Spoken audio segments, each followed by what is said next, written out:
Baik, Assalamualaikum warahmatullahi wabarakatuh. Perkenalkan, nama saya Imelanda Lista dengan NIM 23108100061. Di sini saya berasal dari Universitas Bengkulu. Pada kesempatan kali ini, saya akan menjelaskan mengenai ujian tengah semester, yaitu dari materi awal sampai materi akhir. Dan selanjutnya, saya menjelaskan media digital. Sebenarnya apa itu media digital? Media digital adalah merujuk pada segala bentuk konten yang disampaikan melalui teknologi digital. Ini melibatkan penggunaan teknologi komputer dan jaringan, seperti internet, untuk menyampaikan, menyebarkan, dan menyimpan informasi. Berbeda dengan media tradisional, seperti surat kabar, radio, atau televisi yang menggunakan bentuk analog. Media digital melibatkan data digital yang dapat diakses dan diproses oleh komputer. Selanjutnya saya beralih ke peran media digital. Nah, media digital memainkan peran yang sangat penting dalam berbagai aspek kehidupan modern. Beberapa peranan utama dari media digital termasuk yang pertama yaitu informasi dan edukasi. Media digital ini menyediakan akses cepat dan mudah ke informasi dari seluruh dunia. Sumber daya edukatif digital seperti kursus online, tutorial video, dan platform e-learning dapat membantu meningkatkan akses dalam dunia pendidikan. Seperti yang kita ketahui saat ini, bahwa e-learning sangat banyak digunakan dalam proses perkuliahan ataupun kegiatan di sekolah, dan ini dapat memudahkan siswa untuk mengumpulkan tugas atau mengerjakan tugas di sana. Selanjutnya yaitu komunikasi dan interaksi sosial. Nah, sosial media dan platform komunikasi digital memungkinkan orang untuk terhubung satu sama lain secara global. Ini juga memfasilitasi pertukaran ide, pengalaman, dan membangun komunitas online. Selanjutnya, hiburan. Layanan streaming video, musik, dan permainan digital menyediakan hiburan yang sangat mudah diakses nih teman-teman. Pengguna dapat menikmati berbagai jenis hiburan kapan saja dan di mana saja. Yang keempat yaitu pemasaran dan periklanan. Media digital merupakan platform utama untuk pemasaran dan periklanan. Perusahaan dapat mengakses audiens target mereka melalui iklan online, konten pemasaran, dan kampanye digital. Selanjutnya, keuangan dan perbankan. Nah, kalau membahas keuangan, pasti di otak kita terlintas tentang pembayaran, pembelian, dan penjualan. Nah, layanan perbankan digital ini memberikan kemudahan dalam mengolah keuangannya, yaitu pekerjaan dan bisnis. Nah, peran media digital dalam hal bisnis dan pekerjaan ini sangat amat digunakan bagi masyarakat Indonesia juga tentunya. Nah, media digital memainkan peran besar dalam dunia bisnis dan pekerjaan. Pekerjaan dapat dilakukan secara remote, pertukaran ide dan kolaborasi yang dapat dilakukan melalui platform online. Dan bisnis dapat memanfaatkan e-commerce untuk penjualan dan distribusi produk. Selanjutnya yaitu peran penting dalam kesehatan dan konsultasi online. Layanan kesehatan digital dan konsultasi online memungkinkan akses cepat ke informasi medis, konsultasi dengan profesional kesehatan, dan juga pemantauan kesehatan melalui teknologi ini. Selanjutnya yaitu politik dan aktivisme. Media digital memberikan wadah untuk berpartisipasi dalam halnya politik atau aktivisme. Kampanye politik, penyiaran berita online, dan gerakan sosial dapat menggunakan media digital untuk menyebarkan pesan kepada mereka. Selanjutnya yang ke-9 yaitu e-commerce. Sepertinya e-commerce ini adalah perdagangan elektronik yang memungkinkan pembelian dan penjualan produk secara online. Platform e-commerce menyediakan pengalaman belanja yang nyaman dan sangat global. 10. Yaitu inovasi dan penelitian. Media digital memfasilitasi inovasi dan penelitian dengan menyediakan platform untuk kolaborasi, berbagi informasi, dan mendistribusikan pengetahuan. Selanjutnya yaitu berkreasi dan berbagi konten. Platform seperti YouTube, Instagram, atau TikTok yang kita jumpai saat ini memberikan tempat bagi individu untuk berkreasi, berbagi konten, dan membangun audiens juga tentunya. Hal ini dapat berguna juga dalam membangun relasi kepada masyarakat. Selanjutnya yaitu ada jenis-jenis media digital. Yang pertama,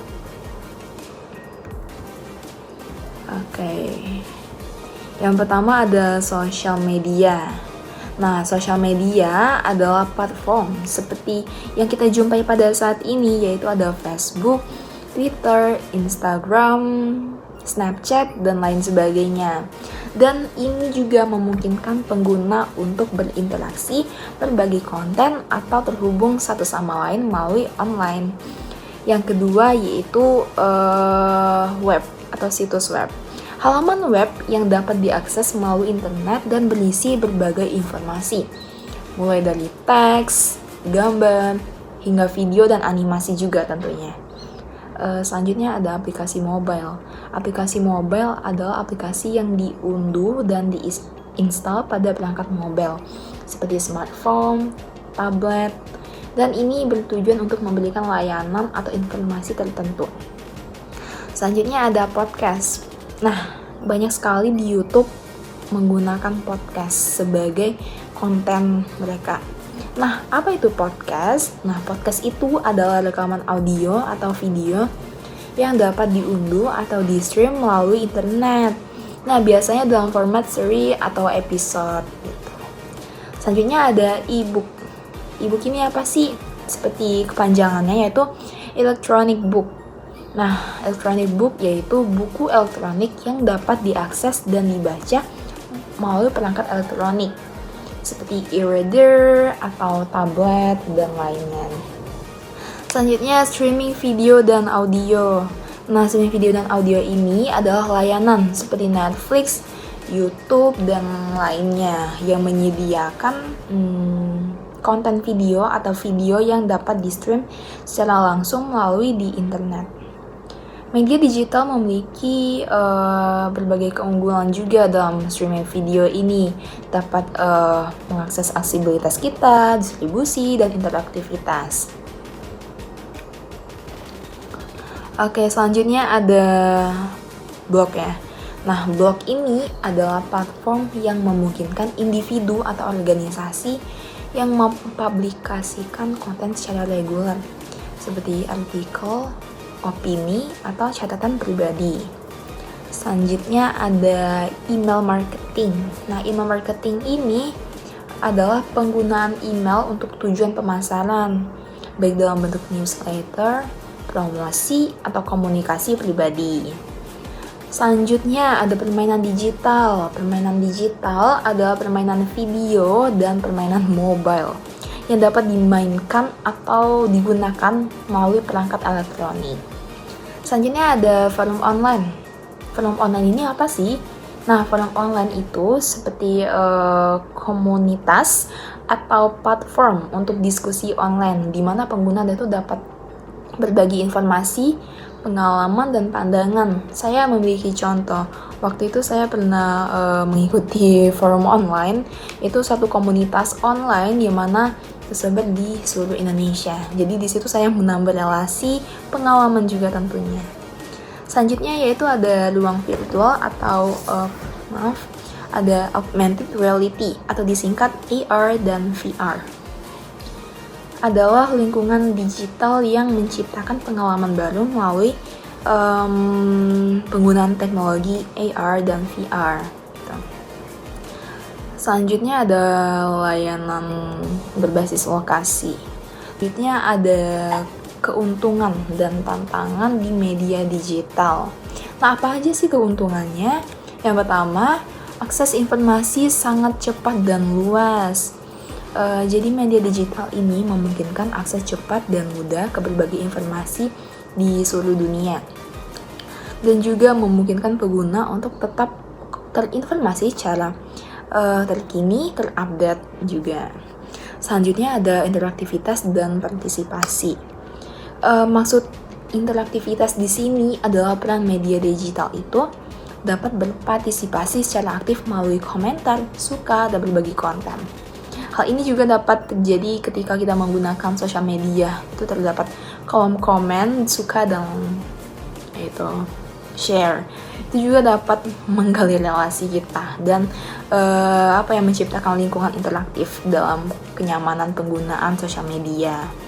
Selanjutnya ada globalisasi komunikasi. Nah, keuntungan yang ketiga ini memungkinkan komunikasi lintas batas dan global. Orang dapat terhubung dengan individu atau kelompok di seluruh dunia dan memfasilitasi pertukaran budaya dan pengalaman. Selanjutnya ada fleksibilitas dan kemudahan akses. Pengguna dapat mengakses konten digital kapan saja dan di mana saja nih teman-teman, dengan perangkat seperti smartphone, tablet, atau komputer. Dan ini juga memberikan fleksibilitas dalam konsumsi konten. Yang kelima yaitu efisiensi pemasaran. Media digital memberikan platform atau kampanye untuk pemasaran yang terluku dari target perusahaan yang dapat menyusun strategi pemasaran yang lebih efisien dan mengukur dampaknya dengan lebih baik. Yang selanjutnya yaitu kemampuan pelacakan dan analisis. Selanjutnya inovasi bisnis. Nah, ada juga tantangan nih dalam penggunaan media digital. Terdapat banyak tantangan ya seperti kita ketahui pada saat ini, yaitu tantangan ini adalah termasuk hal-hal negatif yang ke bawah pada media digital. Yang pertama, ada penyebaran informasi palsu atau yang disebut dengan hoax. Nah, media digital ini juga dapat menjadi tempat penyebaran informasi palsu atau hoax dengan cepat, mengancam kepercayaan dan akurasi informasi. Jadi, sebagai mahasiswa, kita harus lebih berhati-hati. Seperti kita ketahui, kita juga udah dewasa dan alangkah baiknya mengetahui dan menjauhi yang namanya hoax atau informasi palsu dengan memilah-milih. Kedua, yaitu ada privasi dan keamanan data. Selanjutnya ada overload informasi. Selanjutnya yaitu ketergantungan atau ketidakseimbangan digital. Nah, maksud dari ketidakseimbangan di sini yaitu dapat menyebabkan masalah mental atau kecanduan dan ketidakseimbangan antara kehidupan online dan offline. Banyak sekali mahasiswa pada saat ini, dan bukan hanya mahasiswa, bahkan siswa SD saja sudah mengalami kecanduan untuk bermain media digital. Hal itu disebabkan oleh 3 faktor, yaitu lingkungan, diri sendiri, dan pergaulan gitu. Dan alangkah baiknya kita menyeimbangkan isu hak cipta dan plagiarisme. Penggunaan konten digital seringkali dikaitkan dengan isu hak cipta dan plagiasi. Perlindungan hak cipta dan keamanan konten menjadi tantangan bagi pencipta dan konsumen. Di sini saya jelaskan bahwa kita bisa menggunakan aplikasi plagiarisme untuk menghindari plagiarisme itu, karena hak cipta itu bisa dikenakan sanksi atau undang-undangnya gitu.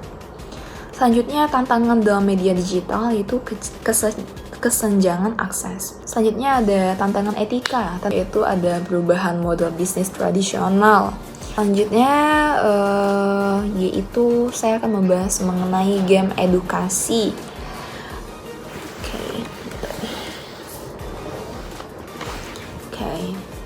Game edukasi itu apa sih? Nah, game edukasi adalah permainan yang dirancang dengan tujuan utama untuk memberikan pengalaman pembelajaran kepada pemainnya. Fokus utama adalah untuk menyampaikan konsep pendidikan atau pembelajaran melalui interaksi dan keterlibatan aktif pemain.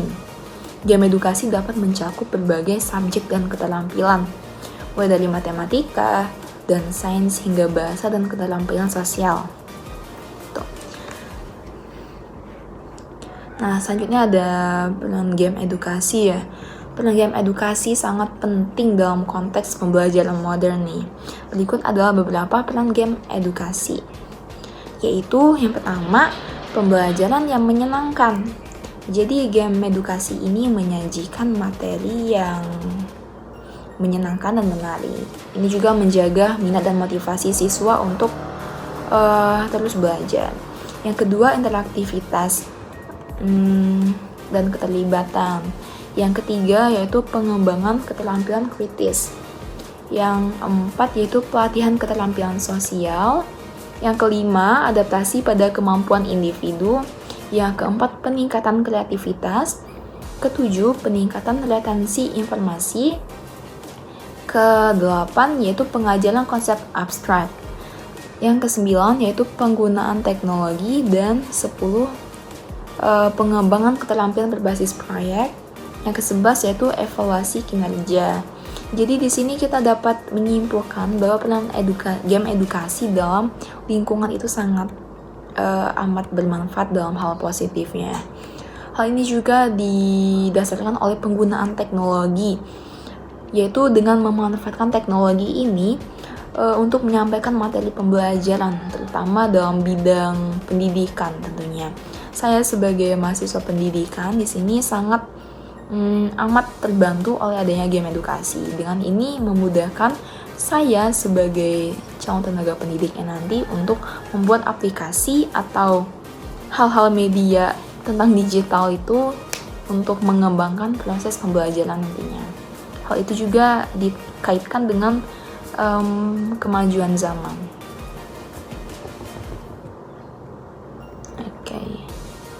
Oke, selanjutnya jenis-jenis game edukasi.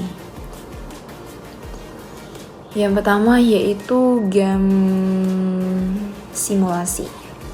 Di sini saya jelaskan lebih rinci mengenai jenis-jenis game simulasi. Pertama game simulasi, kedua game pembelajaran, ketiga game keterampilan, dan selanjutnya yaitu game sosial kolaboratif. Yang pertama saya akan menjelaskan mengenai game simulasi. Nah, simulasi kehidupan. Nah, game simulasi ini dibagi menjadi 3. Ada simulasi kehidupan, yaitu game seperti The Sims yang mensimulasikan kehidupan kita sehari-hari. Memungkinkan juga pemain mengelola karakter dan mengambil keputusan untuk membentuk hidup virtual. Yang kedua itu simulasi bisnis. Nah, simulasi bisnis ini adalah contohnya The Sims City, di mana pemain mengelola dan membangun kota yang membuat keputusan strategis dan memahami konsep manajemen kota. Selanjutnya ada simulasi penerbangan. Nah, simulasi penerbangan di sini adalah game yang memberikan pengalaman penerbangan, seperti Microsoft Flight Simulator yang mensimulasikan penerbangan pesawat dengan tingkat realisme yang tinggi. Selanjutnya yang kedua yaitu ada game pembelajaran. Seperti ada 3 contohnya yang saya ambil di sini, yaitu ada puzzle pembelajaran, itu ada games matematika atau teka-teki fisika yang memasukkan elemen-elemen pembelajaran ke dalam tantangan pemecahan masalah. Selanjutnya yaitu ada simulasi pembelajaran. Simulasi pembelajaran contohnya yaitu game yang menyajikan konsep pembelajaran dengan lingkungan virtual, seperti simulasi kimia atau fisika laboratorium. Selanjutnya yaitu ada game interaktif pembelajaran. Aplikasi e-learning atau game secara interaktif yang memberikan informasi dengan cara yang interaktif juga. Baiklah, selanjutnya yang ketiga yaitu ada game keterampilan. Dibagi juga menjadi 3. Di sini ada pertama keterampilan sosial, kedua yaitu keterampilan kognitif. Ketiga yaitu keterampilan motorik. Selanjutnya yaitu game sosial dan kolaboratif.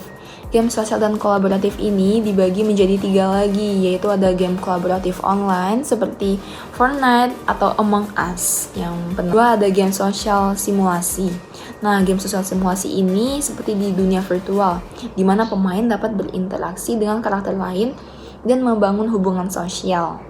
Selanjutnya ada game berbasis tim. Games yang ini juga memerlukan tingkat kerjasama dalam tim. Jadi ada keuntungan dan tantangan di game edukasi nih. Yang pertama, keuntungannya yaitu motivasi dan keterlibatan. Yang kedua, pembelajaran aktif. Yang ketiga, retensi informasi yang tinggi. Yang keempat, pengajaran konsep yang sulit nih. Yang kelima, pengembangan keterampilan kritis. Sisi minusnya atau sisi negatifnya dalam game edukasi. Yang pertama yaitu keamanan privasi. Ini juga menjadi tantangan, terutama karena permainan edukasi suka melibatkan penggunaan platform online. Yang kedua, ketersediaan akses dan teknologi. Yang ketiga, pembatasan waktu dan ketergantungan. Yang keempat, konten yang tidak sesuai, tantangan desain dan kemungkinan ketidaksetaraan. Yang terakhir yaitu tantangan finansial. Nah, selanjutnya ada Mayer's Multimedia Principles, yaitu Richard E. Mayer adalah seorang psikologi kognitif yang telah mengembangkan serangkaian prinsip multimedia yang dikenal dengan Mayer's Multimedia Principles. Ini juga untuk membantu desain materi pembelajaran multimedia. Prinsip ini didasarkan pada penelitian kognitif dan teori pembelajaran dikembangkan oleh Mayer. Yang pertama, prinsip kesatuan atau coherence principle.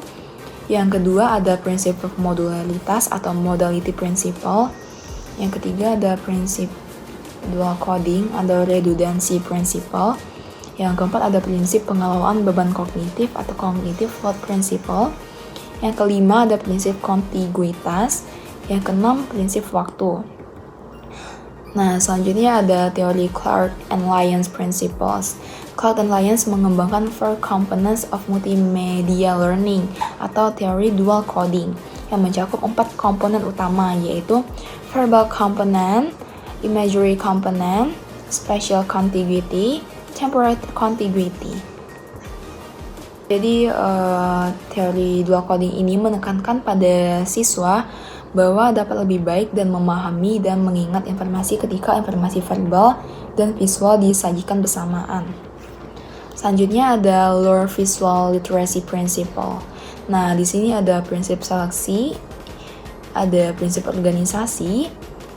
Nah, hal ini juga berkaitan mengenai konteks desain instruksional dan multimedia yang berujuk pada konsep memilih dan menyusun informasi yang akan disajikan kepada peserta didik atau pengguna. Kalau prinsip organisasi yaitu adalah konteks desain instruksional dan multimedia yang menekankan pada tata letak dan penyajian informasi dengan cara yang logis dan terstruktur. Selanjutnya ada Robin Williams Design Principles. Nah, Robin Williams bukan ahli desain grafis yang sama dengan nama komedian terkenal yang telah menyusun sejumlah prinsip desain yang dikenal dalam buku-bukunya. Berikut adalah beberapa prinsip desain yang dikaitkan dengan Robin Williams. Yang pertama, contrast. Yang kedua, repetition. Yang ketiga, alignment. Yang keempat, proximity, kedekatan. Yang kelima, balance, keseimbangan. Yang keenam, color atau warna. Yang ketujuh, space atau ruang. Yang kedelapan, typography. Nah, selanjutnya yaitu Universal Design Principles. Jadi, Universal Design Principle merujuk pada prinsip yang mendukung pembangunan atau desain produk, lingkungan, dan layanan agar dapat diakses dan digunakan oleh sebanyak mungkin. Terdapat beberapa prinsip Universal Design yang umumnya diterapkan, yaitu prinsip keterbukaan, equitable use, prinsip fleksibilitas dalam penggunaan, prinsip sederhana atau intuitif. Yang selanjutnya yaitu prinsip tanggung jawab informasi, prinsip toleransi kesalahan, prinsip rendahnya usaha fisik, prinsip ukuran dan ruang yang memadai, prinsip agen dan pengontrol yang dapat dipahami. Selanjutnya yaitu ada model pembelajaran Azure. Model pembelajaran Azure adalah suatu pendekatan sistematis untuk merancang, mengembangkan, dan melaksanakan pembelajaran dengan menggunakan teknologi. Model ini dirancang untuk membantu guru dan perancang pembelajaran dengan merencanakan dan melaksanakan pembelajaran yang efektif dan berbasis teknologi.